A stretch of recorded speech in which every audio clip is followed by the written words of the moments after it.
Treatment means dealing with your feelings, dealing with your emotions. And these are the same things that people are running away from into drugs and alcohol. So you're going to have some resistance. Until they reach the level of pain, you will get that resistance. And if your loved one decides not to, then that's when people have to learn to begin to set boundaries. Family members have to begin to protect themselves. And in protecting themselves, they allow them to get the pain necessary for the change. Because if I continue to enable them, then what is the reason to change? Because if you think about it, we have spent lots of times trying to take away their consequences. And by taking away their consequences, we've taken away their pain. So now they feel like we owe them, like they have a right. And the reality is the only right they have is to save their life. And for family, the only right that you have is to save your life.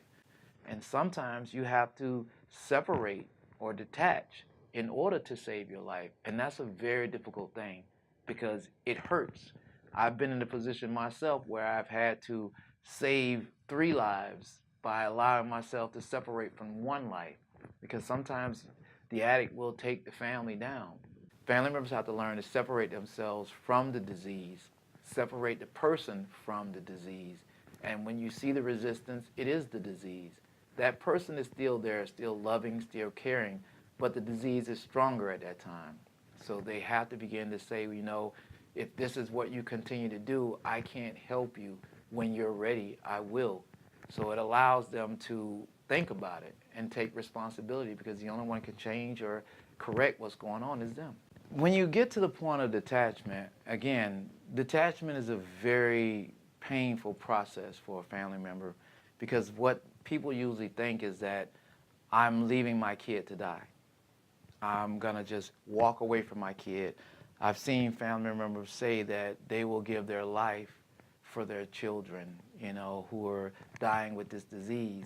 And when you think about how interwoven that person is with the disease, they can have 2 or 3 other kids who are doing well, and they say, I'll give my life for this child who has this addiction, and forget that those kids that are at home still need them.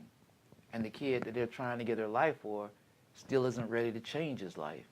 So it's important to learn how to detach. And what I call it is a detachment with love. I don't call it kicking them to the curb or getting rid of my kid. It's detachment with love. It's saying, I will not support your disease, but I will support your recovery. This allows them to make the choice on what they want to do about their lives. You only have to respond to the choice that they make. This gives you in a position of complete power, because they have power over what they're going to do. You only have power over what you're going to do. So when you detach with love and you say, hey, I will not support the disease, which means I will not support you going out there using. I will not pay your bills because you're using. I will not give you money to continue to use. I will support recovery, which is treatment, sober living, the things that are going to help you get better. Because when you think about it, there have been many times with family members where we have allowed them to come in our homes, to be in the house with us, to beg us for money. And we sit there, and sometimes we get to the point where we just throw them money. Get out. Leave me alone. Or there are other times where we say, okay, I'll give you this money, but come back home, because we're afraid what's going to happen out there. And they come back home. And once they're back home, they walk in the house, they go right there in that bedroom and lock the door. You're out there in your living room. They're in the bedroom in your house. You get up, you put your ear to the door, you're afraid what's happening. Then all of a sudden you hear that loud thump. And there are a lot of us have heard that. You go in the room, your child's laying on the floor blue. The whole pain that you can have if your kid overdoses in your house on your watch is something that people never really be able to recover from, because it's difficult. It's one thing to know they went out there, you gave them everything you could to get better. They didn't want it, and they choose that life.